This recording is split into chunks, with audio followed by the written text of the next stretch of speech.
Good evening, ladies and gentlemen. Thanks for attending the meeting this evening, Wednesday, the 13th of December 2023. And it's the meeting of the last meeting of the calendar year of South Ribble Borough Council's Cabinet. Before we start this evening, I'd like to outline some housekeeping rules as usual. There are no planned fire alarms, so if the alarm does sound, please leave via the emergency exits behind us here. And can I request that all mobile phones within the Civic Centre are either kept on silent or switched off now, please.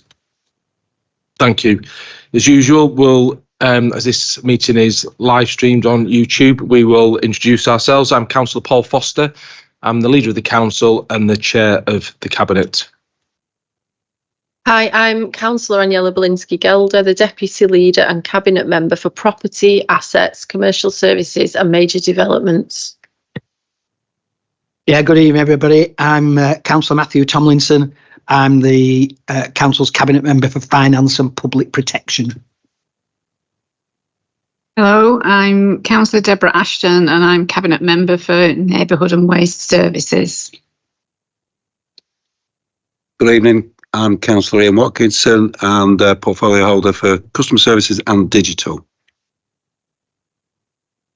Good evening, I'm Councillor Jackie Olty, a Cabinet Member for Community Wealth Building, Social Justice, Equality and Diversity. Good evening, everyone. James Flannery, Cabinet Member for Plan and Business Support and Economic Development. That's colleagues. Could I ask the officers present to please introduce themselves, starting with the Chief Exec? Thanks. Hi, I'm Chris Sinnott. I'm the Council's Chief Executive. Good evening, Chris Moister. I'm the Director of Governance and Council Monitoring Officer. Good evening, I'm Kim Rennie, Interim Deputy Chief Executive.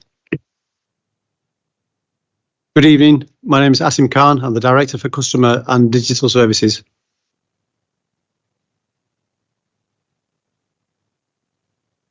Coral. Coral Asprey, Democratic Member Services Officer. Thanks, everyone. So all members of the Cabinet are here attending in person at the Civic Centre with our officers. Other members of the Council may also be dialing in to the meeting via the Teams link to observe and/or participate in the meeting. Please all do note that this meeting is recorded and live streamed on YouTube. The web link for this is found on the Council's website. Any members of the Council that are dialed in via Teams, please keep your microphones on mute and only unmute when you wish to speak. Thank you. We'll now move on to the first item on the agenda, which is apologies, and I have one apology from Councillor Claire Hunter, who's dealing with a family issue tonight, and we send her our best regards to her and her family as well. We have no other apologies. Declarations of interest. If a member has a pecuniary interest, they're requested to leave the meeting completely. The member can then rejoin the meeting following the completion of the item in question. Do any members of the Cabinet have a declaration of interest? None. Thank you. Agenda item 3 is the minutes of the last meeting. I have in front of me the minutes of the last meeting for approval. Are there any points of accuracy within the minutes, and can I please propose the minutes for approval? And this is Cabinet only at the moment. Yeah, everyone happy? Do I have a seconder? Seconded. Okay, do any members not on Cabinet have any questions regarding the minutes?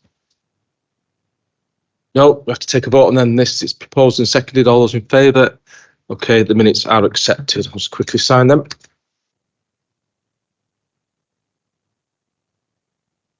Chris. Okay, agenda item 4 is the Cabinet Forward Plan, which is a standing item. Members of the Cabinet are advised that this item is accessible via the web link with the agenda, and hard copies of the plan are also available at the meeting this evening. Do any members of the Cabinet have any questions or queries regarding our forward plan?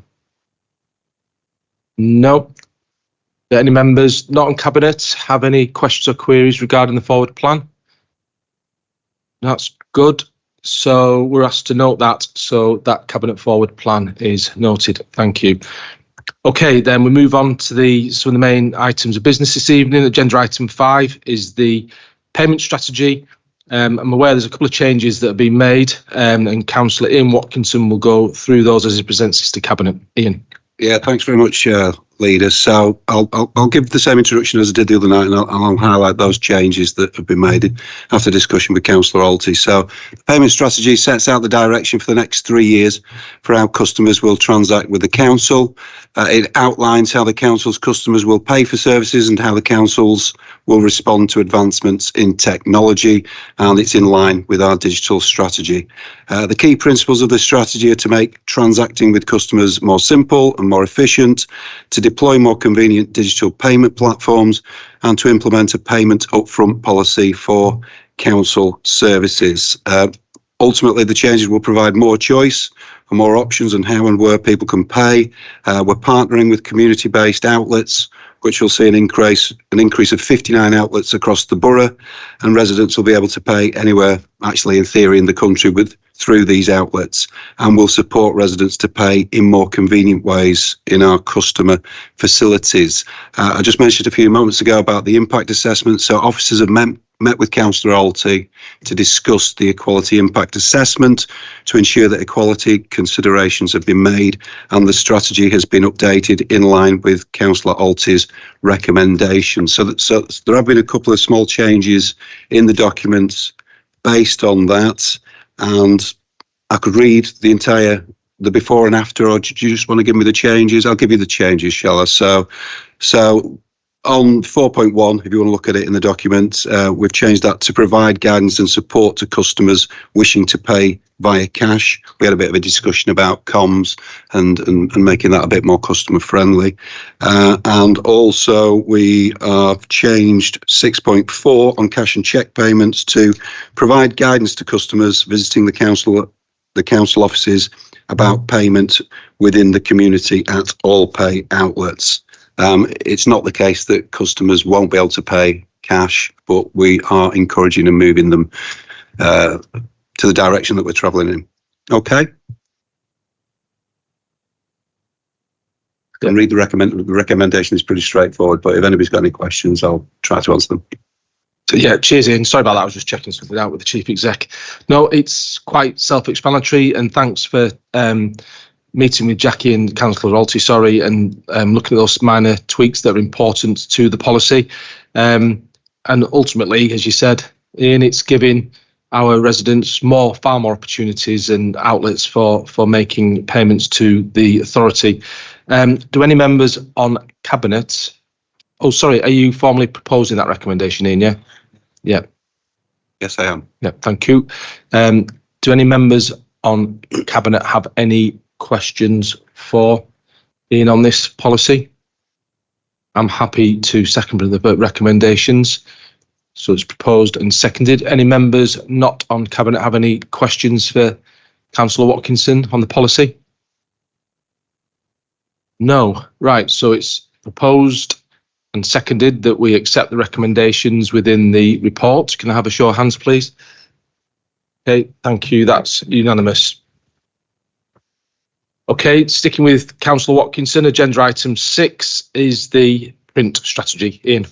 Yeah, thanks very much, Leader. So the print strategy. So the print strategy sets out the parameters for printing and posting within the council to minimise the environmental impact and maximise efficiency. The strategy outlines a digital-first approach to communications, which includes a print quota for all members and officers, and a lead-by-example approach to allow the council to champion our green agenda. I'm going to mention it again. Officers have met with Councillor Alty to discuss the equality impact assessment to ensure that equality considerations have been made, and those changes have been made and are in line with Councillor Alty's recommendations. Couple of highlights: the cost of printing to South Ribble 22-23 was £22,500. Cost of mail to us 22-23 £167,624, and currently only 4.8% of annual bills are sent electronically. Our objectives are to reduce print volumes by 20% per annum over the next 3 years, and well, the recommendation is to accept this strategy. Thanks, Ian. Again, a good move forward. And again, thank you for meeting with the Cabinet Member for Equality and Diversity, it's important that any of the strategies that Cabinet put forward are properly reviewed to check the impact it has on all members of our community, Jackie, and so thanks for feeding in there. I'm happy to second the recommendations to adopt the print strategy as presented. Do any members on Cabinet have any questions for Ian? No. Do any members not on Cabinet have any questions for Ian about the print strategy? No. This is going well. Must be Christmas, eh? Maybe we should do the budget in December, moving ahead. What do you think? Okay, so it's been proposed and recommended that the Cabinet approve the print strategy and it's to be implemented here at Salford Borough Council with immediate effect. All those in favour? Thank you. That's unanimous. Okay, we've now got 2 confidential items that Cabinet need to discuss. So unfortunately, I have to propose that we switch off the YouTube link for